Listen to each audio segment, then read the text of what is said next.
Bueno, amigos, un fuerte abrazo a todos y nada, es un gusto de nuevo estar entre vosotros.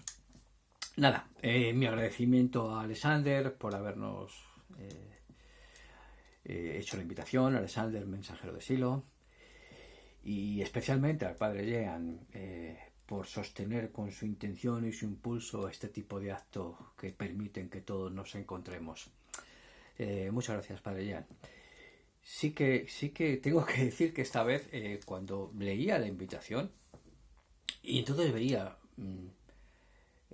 intolerancia religiosa, me producía cosas porque aún tenía fresco en mi cabeza las imágenes y los ecos de los ruidos de esas hordas de neoirracionalistas paseando y pisoteando los pasillos del Capitolio, arrasando y pisoteando sus propios símbolos de su historia.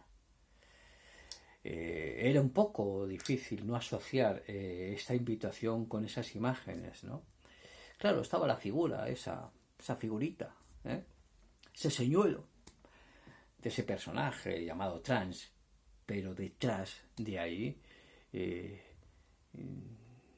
era fácil ver todo el proceso en el que están inmersas determinado tipo de iglesias, determinado tipo de mentalidad, con determinado tipo de procedimientos, impulsando, atizando ese tipo de comportamiento.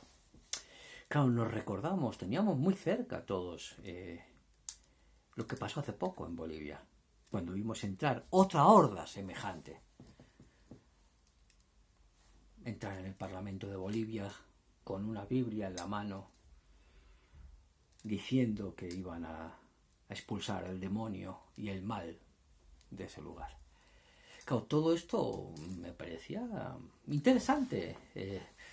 El acierto del padre Jean y los organizadores el habernos traído a todos a conversar y a reflexionar en este momento precisamente sobre el tema de la intolerancia religiosa.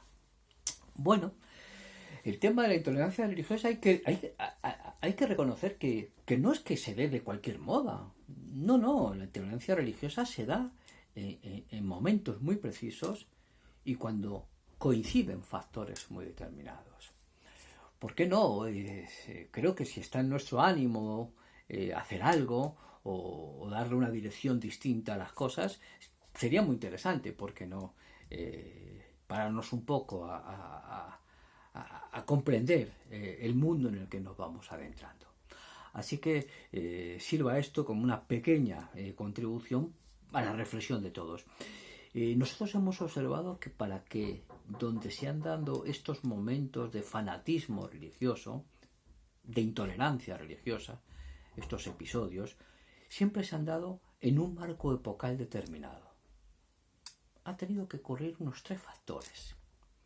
Este marco epocal determinado, que los historiólogos les gusta decir que son momentos de épocas extremas, la época de los extremos, momentos críticos, en fin, una serie de cuestiones que van diciéndonos, atención, este no es un momento cualesquiera.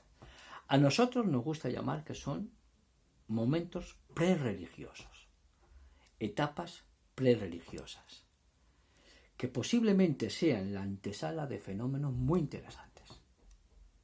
Siempre, en todo proceso civilizatorio importante, ha habido una etapa de cierta convulsión, de cierto caos, de cierto desorden, que algunos las han denominado, como hemos dicho, etapas prerreligiosas. Creo que estamos entrando en esa zona histórica. Tiene que darse ese marco epocal. Fuera de ese marco epocal no se da con facilidad este tipo.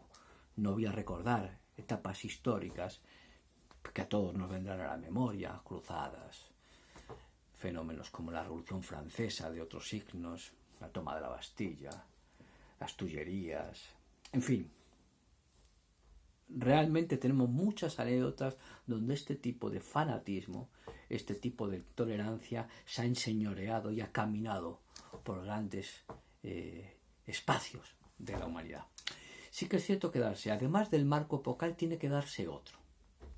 Tiene que haber una suerte de estructura entre los líderes que atizan, los líderes reónicamente que impulsan, que lideran este tipo de fenómenos, tiene que coincidir con el comportamiento colectivo, con una masa que le siga, pero tiene que haber una concomitancia. No es una cuestión solo del comportamiento de un conjunto descabezado o el comportamiento de un líder. No, tiene que haber esa estructura líder-masa. Esta parte es interesante y muchos lo han estudiado, el comportamiento colectivo. ¿Cómo es que será este tema? Ya tenemos dos factores de los tres que tienen que darse. El marco epocal, tenemos por un lado el marco epocal, que parece que coincide, y esa especie de coincidencia, de conexión entre cierto tipo de líderes y cierto comportamiento colectivos o conjuntos. Y ahora viene el tercero. Tiene que haberse producido un fenómeno, que es la externalización de las religiones.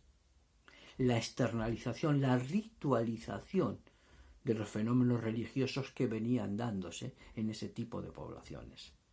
O sea, las religiones tienen que haberse secado, tienen que haberse externalizado, tienen que haber perdido contacto con el interior de la gente. Si no, tampoco es posible producirse. En una religión vivida interiormente no es posible el fanatismo y la intolerancia, sino todo lo contrario. Por eso decimos que este tipo de fenómenos, este tipo de cosas es muy interesante ver cómo se han ido dando. Creo que entonces, si no solo sirve que haya una época y unos líderes malos, sino que también los conjuntos tenemos algo que decir, el comportamiento de los conjuntos y de los individuos que vamos insertos en ellos tenemos algo que decir, capaz que sea interesante a lo mejor empezar ahora personalmente a reflexionar como ¿cuál es mi relación con la religión en la que participo? ¿Cómo es mi relación con mi Dios o con mis dioses? ¿Qué tipo de relación establezco? ¿Es la relación de un siervo y un esclavo? ¿Es una relación de miedo? ¿Es una relación mercantilista en la que yo hago cosas y tú me das otras cosas y si no las hago? ¿Es una relación económica? ¿Qué tipo de relación establecemos o establece la humanidad con sus dioses en esta época? Quizás sea un buen momento para empezar a hacer este tipo de reflexiones. Yo quiero de nuevo agradecer y me gustaría dejar, por si sirviera para el encuentro, y quizás despedirme esta pequeña saludo que quería hacer con unas pequeñas palabras que sí lo pronunció hace mucho tiempo, que me parece que son oportunas de traerlas. Dejadme un instante. Dice así: donde hay rito, hay esclavitud. Si Dios ha muerto en los templos, ha muerto en las imágenes, ha muerto en sus representantes, es porque ha renacido en el corazón del hombre. Yo digo que desde hoy no hay religión verdadera que sea externa. Desde hoy, saliendo el hombre de esta tierra y expandiéndose hacia otros mundos, hacia el cosmos, solo hallará su equilibrio en la religión interior. Nada más, muchas gracias. Les deseo a todos un fenómeno encuentro. Muchas gracias a todos. Un fuerte abrazo desde Madrid.